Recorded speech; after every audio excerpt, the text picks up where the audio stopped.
I think it's just lucky that I'm sitting here. I have my hands. I'm alive. It's just lucky. This is an interview I shot with my friend Oleg Belotskiy, who was my motorcycle instructor in Ukraine before the war and is now working as a volunteer rescuing injured soldiers from the front line, which is phenomenally dangerous. So Oleg taught me how to ride a motorbike on my first trip to Kyiv last summer in 2021, and he used to throw traffic cones in my head to get my attention when I wasn't looking in the correct direction. At the end of my trip, we went to Atlas Weekend together, which is the largest music festival in Eastern Europe, and we heard Fatboy Slim. And I also gave him tips on how to get into the coolest club in Kyiv on 41 Kirillivska Street. He didn't get in the first time, and then he went back to the bike shed and dressed up half naked with lots of random bits of biking gear on him. And then he looked edgy enough that they let him in. And then the second time I went to Kyiv, we went to 41K together and may or may not have smoked a spliff on the back staircase. And I say all of this just to make the point that Oleg's an ordinary person, just like you or me. But as you'll hear in the interview, during the war, he's been doing truly extraordinary things. At the start of the invasion, when the Russians were in the outskirts of Kyiv, in Bucha and Irpin, Oleg got a van and transported refugees from Kyiv all the way to the Polish border, which is not a short trip, by the way. That's 12 hours by train, at least. But Oleg is a champion competitive motorcyclist, so he can drive incredibly fast and accurately. He would then collect weapons from the Polish border and drive them all the way back to Kyiv, and then just keep on doing this journey to and from the Polish border. And he is now working as a volunteer for the Hospitaller Battalion, rescuing injured soldiers from the front line. This sometimes involves calculating that the enemy's finished a round of ammo, knowing how long it takes them to reload, and then using that tiny window of opportunity to go and collect someone. As Oleg says himself, it's a miracle he's still alive. And the most amazing thing about this interview to me is that, unlike Kolya, our mutual friend who I'd interviewed the day before, Oleg says he's scared. He is scared every time he passes a checkpoint. He's scared every time he goes to the front line. And yet he keeps on doing what he's doing. Right? He doesn't have to. He's not a conscript. He's a volunteer. If he wanted to, he could contribute to the war effort from behind a desk in comparative safety in Kyiv. But instead, he chooses to continue to risk his life traveling around the country and helping people. If you want to see what Oleg is doing rather than just hearing about it, you can follow him on Instagram. He is at OlegLibert_. So that's at OlegLibert_. And he posts lots of stories about his work. But for the time being, please enjoy this interview with my friend Oleg Belotskiy.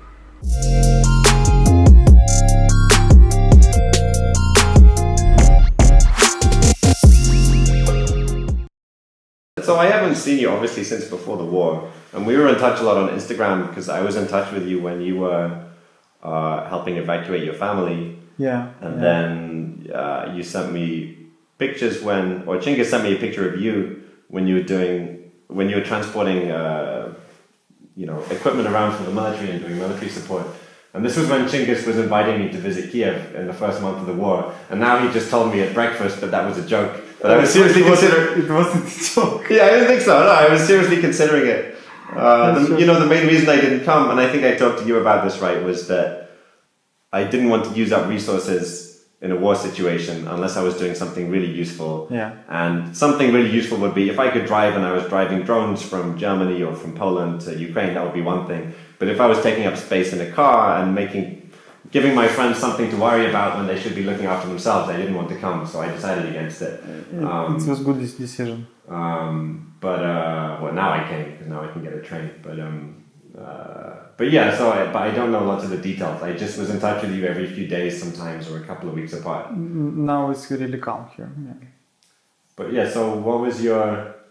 I haven't heard the story of I don't know, what you were doing and the decisions you were making at the beginning of the invasion. Everyone was scared. I don't believe it. War started. First, I get up. My friend called me and told war is starting now. And I said, No, you're joking, fuck you. Just put the phone down and go back to sleep. So why you calling so early? You're joking for me. And then I get up and understand something happened. Something really bad happened. Everyone was so scared. And I think I need something to do. And I take my family. It was big conflict between us because I didn't want to go. I said, no, you should. Blah, blah, blah, blah. All media, all news was silent, like no information about what happened, nothing, just nothing, only Telegram channels or something like this. You understand, there is combat, there is rockets, but official was like silent, and it was really scared. Why were the official channels silent? Was that because they were fleeing themselves and there was no one in the news station? I don't know reason. I don't know. They just told, yeah, Russian and white, like they break out and nothing details. Not like now. We know what village was captured, what village was captured back. There was no information. I just took my family, bring it to safety place. Almost in border, almost maybe 2 or 3 kilometers from border, at Kuti. It's village, silent village, safety village. And is it near Romania? It's near Poland. Near Romania. Yeah, in border of Romania. There was mount. You just cross mount and you will be at Romania. This was like my small plan if it will be too bad. We just can't walk around this mount. And I sitting 1 day there, 2 days, and I think I need something to do because I just can't sitting. I go to Telegram chat and see some around volunteers need to bring stuff at Kyiv. It was armored. I write them, I can do it. Now is the alarm. You hear it? Yeah, I just write them, I can take this armor and bring to Kyiv. I told my family it will be 1 day. I just go to Kyiv and come back, check everything, help them, and come back. I have a bus. It's like not a bus, it's Mercedes Vito. It's a popular car in Ukraine. It's a van. It's empty inside. You have 2 seats. You can put many stuff inside. That's what I think I can be useful to bring something. I just take stuff, go to Kyiv. It was dangerous because many roads was closed. It was thousands of checkpoints. Always nervous, always scared. Everyone check you. So if you go into Kyiv and no one aiming you, I can't imagine even. It was always like this. Did you say Palenitsa a lot? Yeah.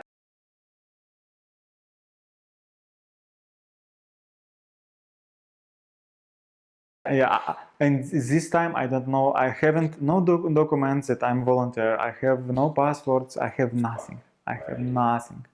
It was always in checkpoints 1 or 2 hours to wait, something like this. And okay. Volunteers just give me this armor and just give me. They see me first time. They just random guy with a van just give me and said bring it to Kyiv, and I do it. It was base in some point of Kyiv.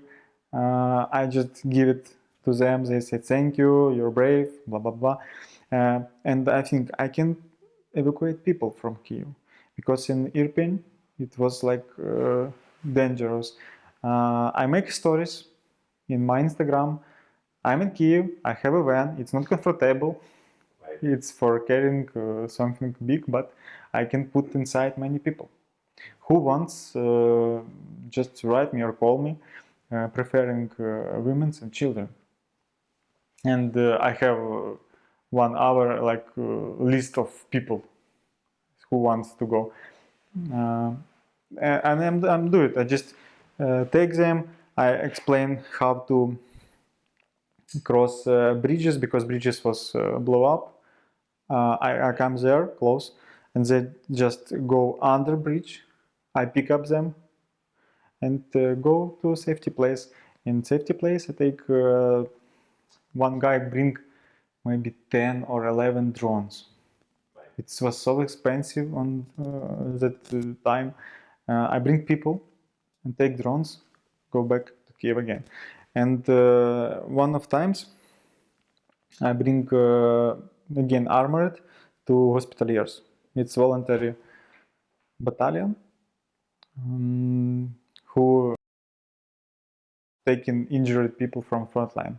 I don't know nothing about them. I just bring armor to them, and they ask me, "You can drive?" Yes, I said yes. I'm racer. I can really good drive. Maybe best of ones. And they ask, "You can speak English?" I said, "Yeah, I have beginner of level to speak." And I just was so surprised. I don't know about it, but so many European people, American people, British people came to Ukraine in first days of war and trying to help, trying to do something. They just not only sending stuff or money or something like this, they just personally come. And that's why I was needed. I think previous war I can't join this battalion, because you need skills of medicine, you need to know tactics and something like this. And now I just speak English and drive. And this was enough. Just to go back a moment, so you were taking people from Kiev, and I guess you were driving them west? Yeah, Lviv, Frankivsk, Chernivtsi, safety regions. Yeah. Safety regions near borders. And then who was giving you the ammunition, and where was that coming from? It was volunteers. They don't know me. Like First, where were they getting the ammunition from? Because ammunition was in short supply. Where they get? Yeah. Really, I don't know. Someone bring from border. I don't know. I don't know where they get it. I just bring it. But they're coming. The ammunition is coming from outside Ukraine. Yes. Right. Yes, totally. Yeah. And so you take people from Kiev to somewhere safe, and then you take drones and ammunition from outside Ukraine back to Kiev. Exactly. And it was, I make almost 12,000 kilometers for 2 weeks. I can be at Lviv 2 times on 24 hours. Wow. Yeah. It was insane. I sleep 4 hours per day, do crazy shit. Main road to Lviv was captured by Russians, and you can't go there. I know surface. I know every roads around Kyiv. I know where I can go, so no one from volunteers moves these roads.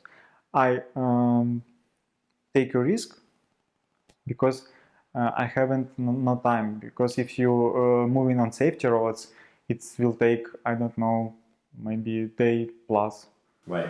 Yeah, but if you take a dangerous road, it will be much faster. So just for context, for anyone watching this, you were at some point a member of a biker gang in Ukraine, which you told me about, which had 40 or 50 members, and every month, this is before the war, about one person would die. So you're not completely alien to danger or riding fast, and I imagine you know roads around Kyiv very well. Exactly. I don't know how fast you ride usually on your motorbike in traffic, because I've only ridden at 5 miles per hour with you in the training center. I've never rode a motorbike with you on the road. But I guess you drive very fast usually. If you cover my face, I can answer this question. Okay, don't worry. The police are not going to prosecute you now. No. I drive really fast. Before I start instructor, before I have a school, I drive like insane.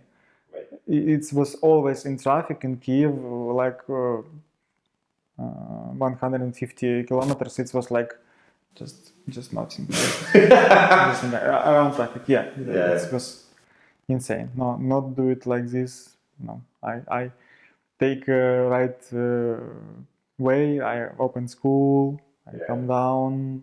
If you want to race, you go to racetrack. This is on the record. He does not do this anymore. yes, exactly. Yes.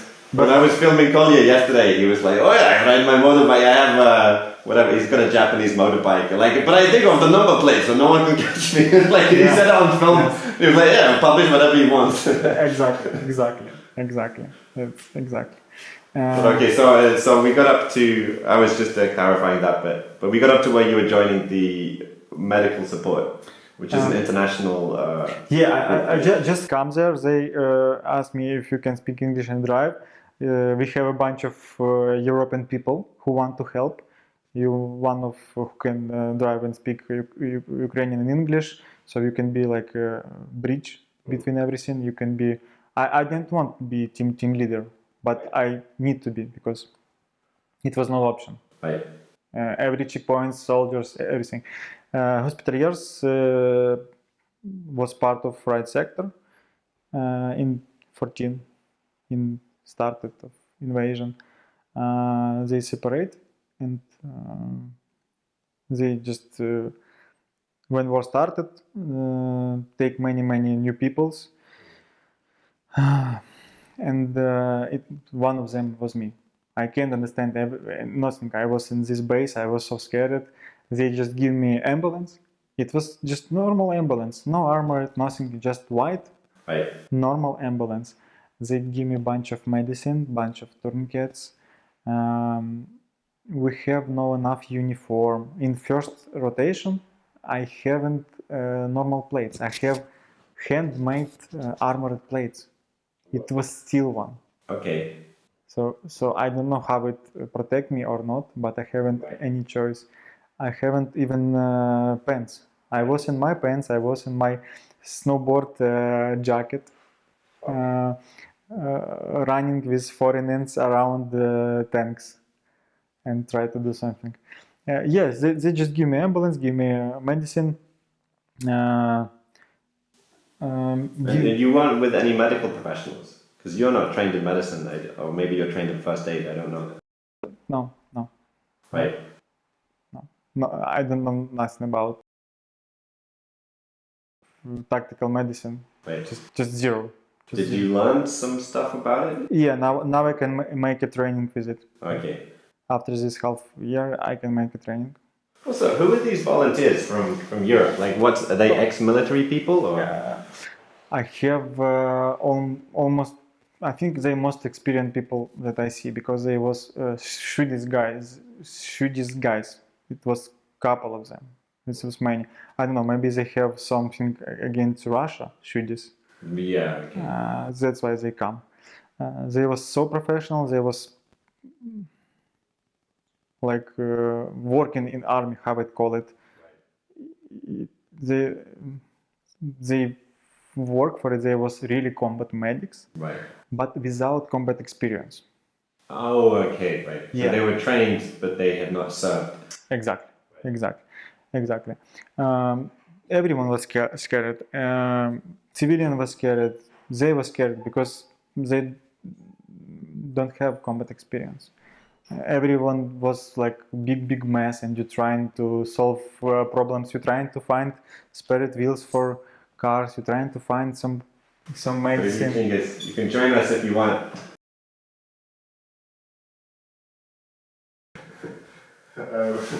Maybe this guy is filming game format. He's coming. Ukrainian reflex. He's coming to the shop for a second. Just sit on the sofa. LJ guys. Bring your move.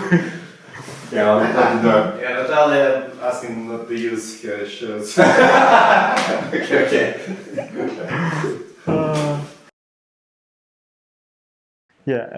Europe can't send regular army, but Zelensky go to this country and told, if you can be volunteer, just come and join. And many people join. It was so inspired when you walk around base. I can't tell where is it was and will be. And you walk around base and you see some people from French Legion, some people from one of guys was from Africa. He was from Somali. Okay. He have combat experience. Right. Yeah. So it was like insane. I can't believe it. So many people come to help. It was like push for me, for inspired to do something, because even they come here to fight against Russia, to help us. So you Ukrainians don't need to be in safety place and sitting. Just do something, help them to be effective. It's amazing. Yeah, and that's why I'm doing. I care about them. Many of them come here with themselves equipment. They have normal plates, normal uniforms, but they can bring weapons here. The Hospitallers was an armored battalion before this big invasion. But now, when you go into front line, you need to have a gun. You just need. I don't. Like a proper gun, a rifle. Yeah. Not a handgun. Rifle. Yeah, you need to have a rifle. I don't use it. I thank God that I didn't use it, but you need to have it. In first rotation, I have 5 people in my team, and we have only 2 rifles. Only 2 rifles. It was insane. You're in front line, and 100 meters from Russia. You're sitting in basement, and you have only 2 rifles. Can you? I don't know if it's safe to say, but where? Yeah. Where on the front line were you posted, or was it lots of different places? Now it's really safety. I can tell you. Famous city Hostomel, you know it. There's the river Irpin, and we was in this side of river. It's called Horinka.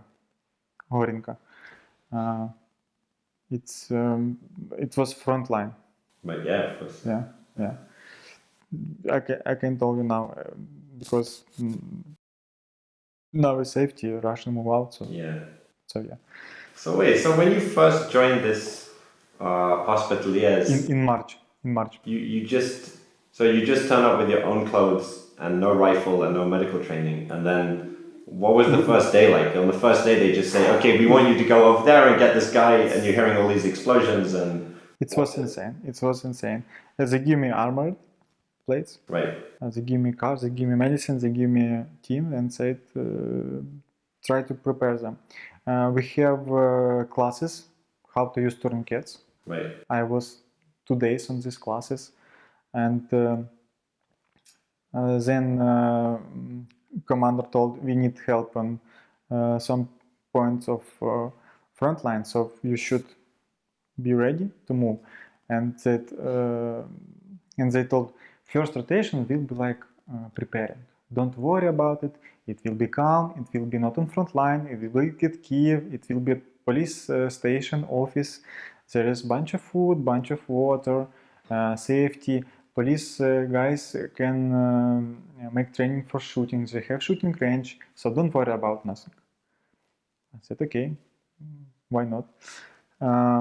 We're preparing to move, and at the last minute they told, no, you don't go to police station, you go a little bit closer to front line, to stabilization point. Right. It's place where combat medics bring wounded soldiers. Right. It's not a front line, but it's close. Yeah. I think, okay, sounds not so dangerous, because we have just white one ambo, no armored, nothing. And also, Russians don't have any problem with killing medics or civilians or volunteers or journalists. I mean, they will just kill anyone. It's different story about it. Some foreign people can't understand how much dangerous is it. And some foreign people, one American sitting with me in the basement, and he asked why they will be shoot at ambo. I said, because they're Russians, they will be do it. And he can believe me. And I told him, you can't be here because you can't understand whole dangerous. Yeah, he was just surprised. We have ambo, there is a red cross on it. Why they shoot us? No, so I mean, not to take us off the main narrative, but I was talking to a friend of Grisha's at the dinner on Friday, who I think might have arrived after you left, but maybe you know him. I think his name is Dmitry. But he was working with the Wall Street Journal and other news organizations doing research for them, and he was shocked. I mean, he just never, he was in Irpin as well, and Bucha and places, and he said he never would have imagined that these kinds of things would have happened until he saw them. So even Ukrainians who were used to living next to Russia and have already seen Crimea and they've seen what happened in Maidan, even they were shocked by what was happening. yeah, everyone was shocked. Everyone was shocked. Everyone, even soldiers who have experience in ATO, I meet them in the front lines. They was shocked. They was told me it's completely different kind of war. So many shelling, so many different ways to take this war. And first attention we should go to safety place. Right. Yeah, but they asked to go to stabilization point. It was in Kyiv, but front line was about 7 kilometers from there, so you can hear everything what happened, every explosion, everything. We go there, just cross entrance, and we heard on radio that one of unit need medics, and it was really close to front line, and we decide, because we're here, we can do it. We haven't no much experience, but we're here. We like nothing to do. We just don't need to sit and watch. We just need to join them, and we decide to join them. There was part of troops, part of tanks, guys, and we join them. We live with them. We eat with them. We fight with them. We do it everything with them. We have a couple of injured. It was so scary.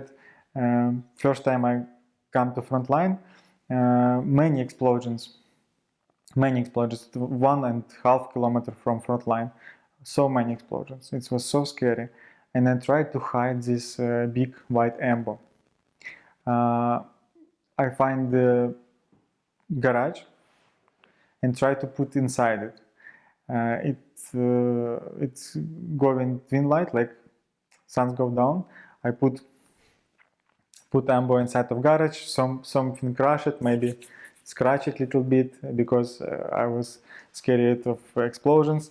And then when I come out trying to close doors, I turn around and see barrel of a tank. Fuck. Yeah.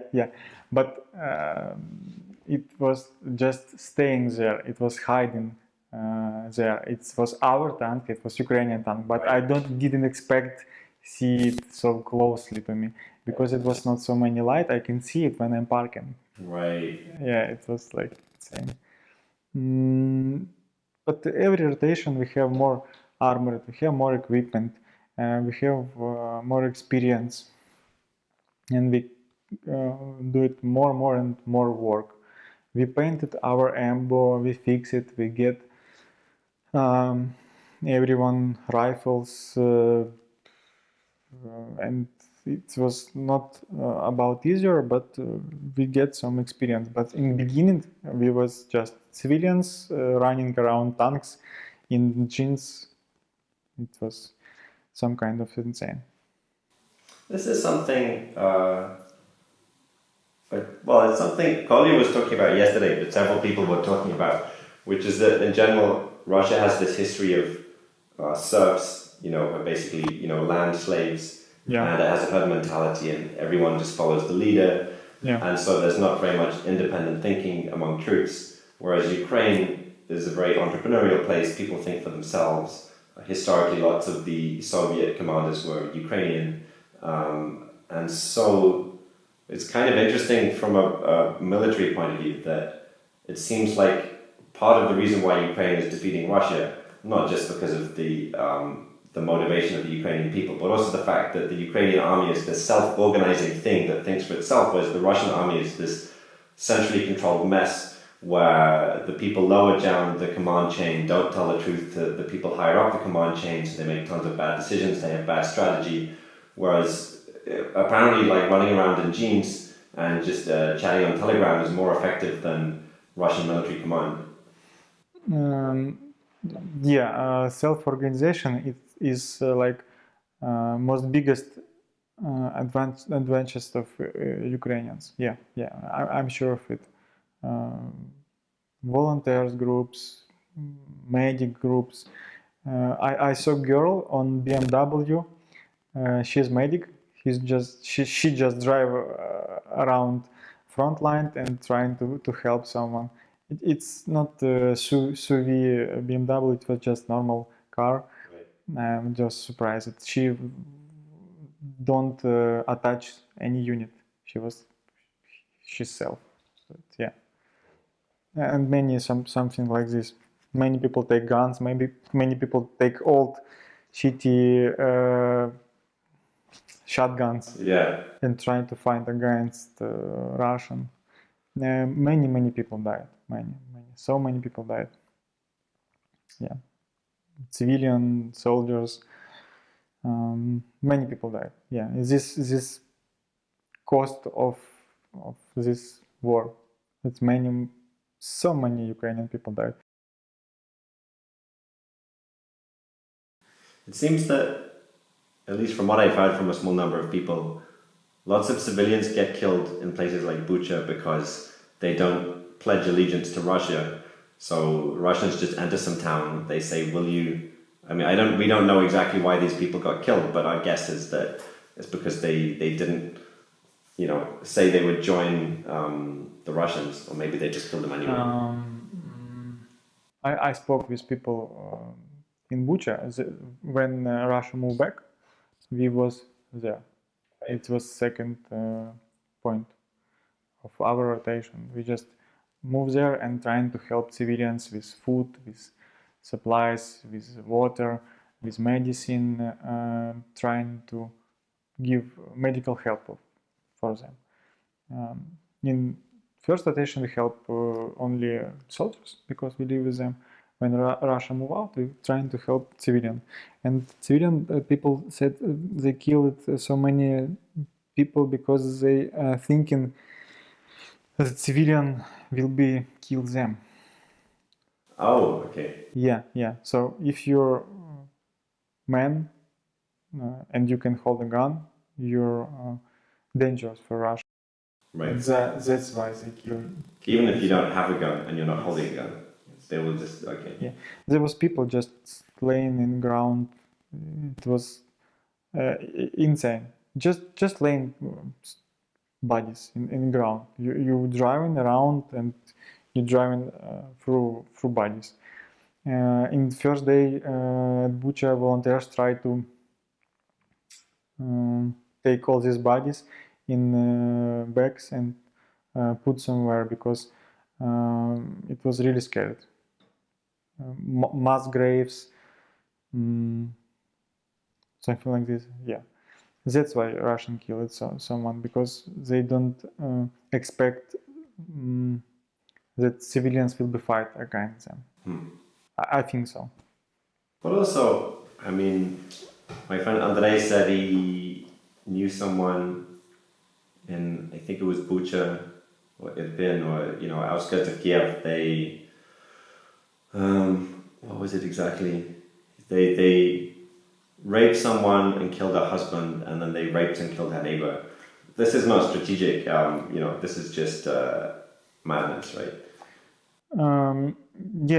I was, how it call it, it was a big surprise for me to take a part of war, and I think maybe it's our war in scene, but no, I read about different wars that was happened around, and everyone has this shit. Everyone. When USSR come to Germany, they do it the same. They do it. They rip it. People kill it. Civilian people.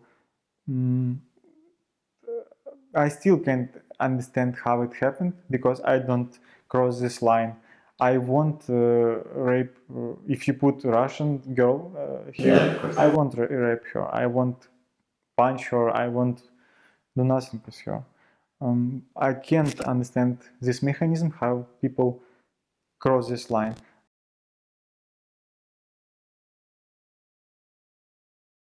What's that? How close is Bucha to central Kiev? Like if you drive in a car from central Kiev to Bucha or in, how many minutes? 25 minutes. Yeah, okay. 25. It's really close. It's really close. It was a quiet, cool place, a forest around you. It was really cool to live there on beginning on the previous war. Yeah. It was good neighborhood. Yeah. Yeah. It's almost Kyiv. Almost. I was so surprised because when I was just a volunteer who brings stuff at Kyiv, I was staying in my home. I heard explosions. I don't understand how it was close to Kyiv. I think it's somewhere far, 20 kilometers, somewhere far away. But it was really close. When I go to join battalion, go to front line, I understand where is this line was. It was like one step to take a Kyiv. Yeah. And some kind of historical humor. Line of defense of Kyiv, totally repeat, line of defense Kyiv in Second World War. Oh really? Okay. Yeah, we hide it in bunkers, old one, shitty one, everything rock around, and it was monuments of Second World War. This was like signed monuments of defending of Kyiv from Nazi. Yeah, and you're sitting there and you're sitting this sign and says, what the fuck? It's the same river, the same bunkers, but different enemy. Yeah, now the Russians are copying the Nazis. Yeah. Which is not very smart. Yeah, like The Nazis didn't do very well in Russia. Yeah.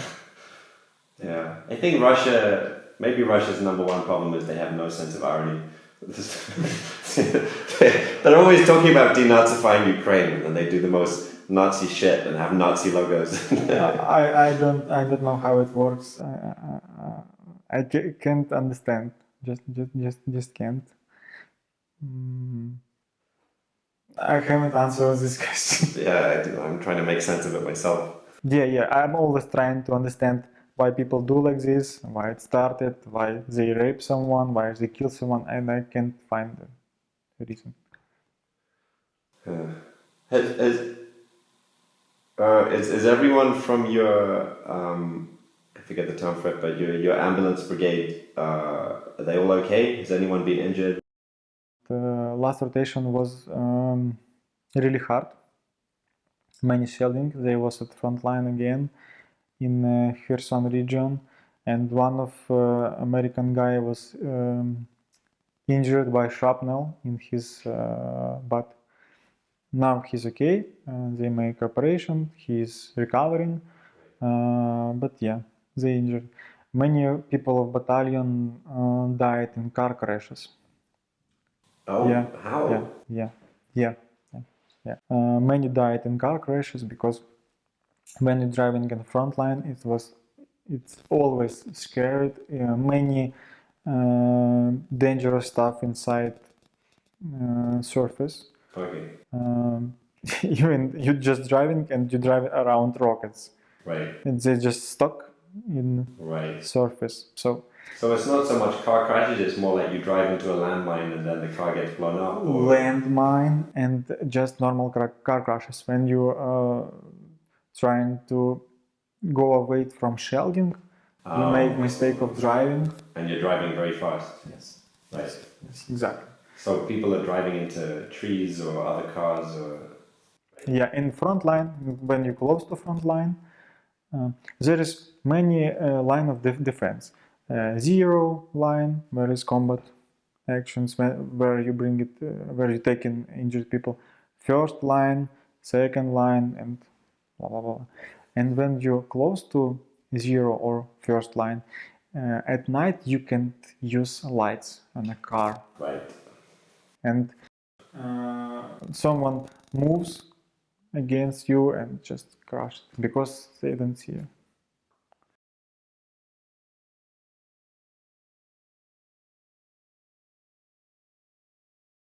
Can you expand on, so on Friday you were talking about calculating when you choose to go to the front line. You listen to pauses in rocket fire, you calculate that they have this many rounds, they've used up all of their rounds, they need this much time to reload, so we have this much time to go to the front and come back before they shoot us again. Yeah, all this stuff, I think it's just lucky that I'm sitting here, I have my hands, I'm alive, it's just lucky. Yeah, but because we are voluntary battalion, I don't sign any contract, I don't like under someone command, and any minute I can told no thank you, I'm have enough, I just Right. go home. And we have some kind of freedom. Yes, soldiers give order to us, like we have injured, take them. And when you heard it, you need to understand what situation in the front, because commander can be not in the front line, he can be Right. at safety place, and you're in front line, you heard what happened around, you see fight is going on, fight is stopped. You can't answer, I can't go now at front line, I won't do it, I won't risk it because I see many explosions around me, I just can't do it and sit there. And another situation, commander told you, no, don't move there, there is too dangerous, don't do it because you die, there is active phase of combat. And you heard that like some pause to change ammo, to do something, and you heard now is quiet, couple of minutes, you can risk and do it. Right. And you go to front line against orders of commander. So, yeah. And how are you feeling about continuing to volunteer, or what makes you continue to volunteer, and what's, maybe it's a strange question, but what's your primary motivation? Is it wanting to save people? Is it wanting to defend your homeland? Is it... Both of it, because I don't want to kill people. I'm not a killing machine. I just don't want to kill people. But in this case, I can help by wounded people, injured people, civilian soldiers. I can help them. It's like it's dangerous, but that's I can do. That I can make my part of fight against Russia. Yeah. But why don't you could just stay in Kyiv and train people or do something safer, obviously. Yeah, after frontline, I can't can go back and train people. After frontline, yeah, I can sit and I don't suggest people who sitting in Kyiv. They have a family, they have kids. I don't know, maybe they're scared, because if you're scared, I see many soldiers who was scared. Right. They just have shaking hands. They can do nothing, and Right. they useful at the front line. Right. They can hold rifle. Right. We take it away from front line because they just like walking target Yeah. for Russian. So if you're scared, you can do something. And Kyiv, why not? Why not? Right. Why not? But you don't do that because when you say you couldn't go back to Kyiv after the front line, is because you know you're useful on the front line and you know how to deal with it, so you may as well stay there, or... What's your motivation to keep on doing the dangerous work? It's a good question. First of all, European people who come here,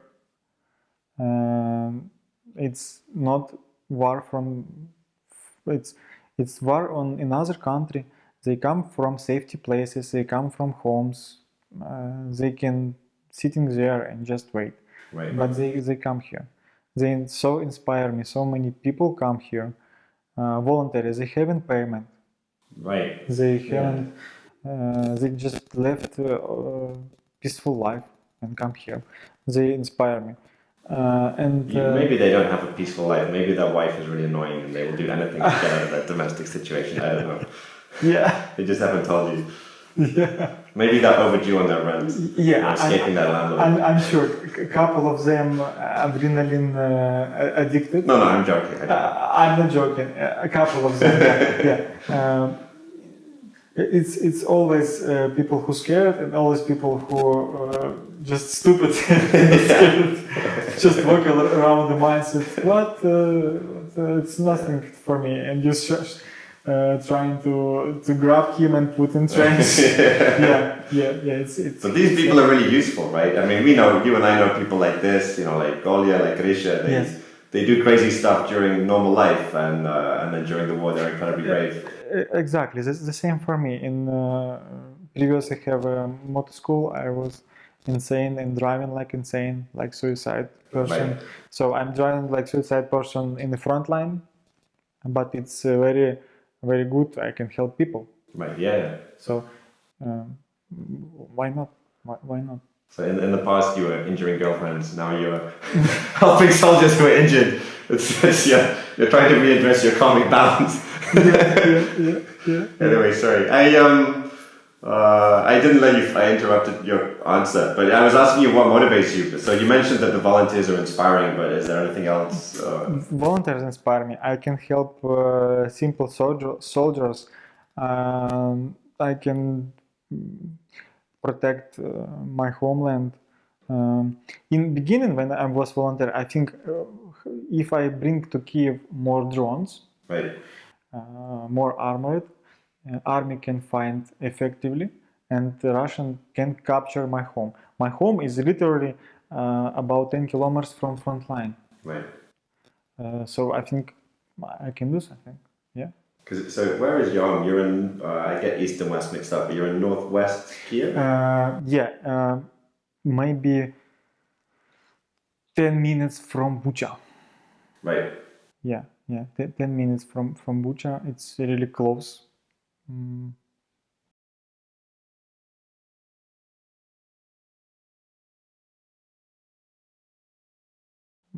So if Russian break out this front line, they will be captured. Next will be my home. Yeah, I'm sure. That's why. Everyone asks me why I'm doing this, because it's like insane. If I died, no one even know about it. Sometimes even I can find answer on this question. Yeah, European volunteers inspire me, and I have opportunity to do something. Every time it's scary for me. Every time. Yeah, it doesn't get less scary. You don't get used to it. No.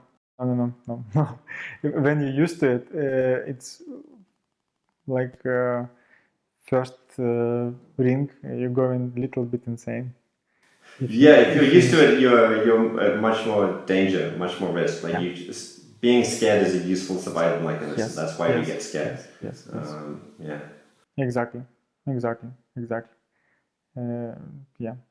But most of all actions, it's just lucky. Right. Yeah. Just lucky. Just your luck. That's all. I'm only one who can translate foreign people. I'm sitting with radio all the time. I'm going to toilet with radio. I'm eating with radio. I'm sleeping with radio. Trying to prepare. Trying to be ready for call. Right. You mean even if you're in Kyiv? Oh no, just when you're in Kyiv I have a rest. That's why I'm volunteer. I can come in Kyiv, have a rest, Right. repair car, hang out, drink with friends. Something Eat like gummy this. bears. Yeah. But in front line, I not take any drop of alcohol. My team always, how it call it, ready. Always. Yeah, always ready, always sober. Yeah, always. Well, yeah. We can take a break soon, but it makes me think one thing that's okay. I haven't seen much. I've only been here a few days, but one thing that seems nice. Well, I was going to say nice about the war, but maybe a positive effect that is coming out of a bad thing is that I think in peacetime, I don't know about Ukraine, but society can be quite segregated. You know, rich people don't talk to poor people. You know, people who do this job don't talk to people who do that job, and this kind of thing. But this is I was talking to Collie yesterday, and his friend is an Azov, and I think he was saying that among his friends who joined the Azov group, I think he was the only person who was doing legal work, and maybe the other ones were all kind of borderline criminals or something like this. I'm not quite sure what he meant by that. But, you know, this is a situation where people who wouldn't usually be part of the mainstream suddenly become really valuable. So like extreme people who like doing risky things, who don't necessarily follow all the rules, usually are not super welcome in mainstream society because they make people feel uncomfortable. But in a situation like this, they're incredibly valuable, and especially if, you know, they're smart and they think quickly, which obviously all these guys do. Exactly. And then I think that's quite good for social cohesion, because then ordinary members of the public realize that these people are really valuable and that they're taking incredible sacrifice doing this work. And then, of course, they're really popular. So that's my impression. Tell me if I'm wrong. I don't know. You live here and you've seen how things go. Yeah. If you're insane, you can go to front line. If you're normal, you can do it. But people who looks like cool guys, who like alpha, they like big one, they have all tattoos, like strong one, and said I kill someone, just give me opportunity. You take them to front line, and they more scared than just small girl. They just sitting in trench and they can't move. Right. So it's, I don't know what it depends.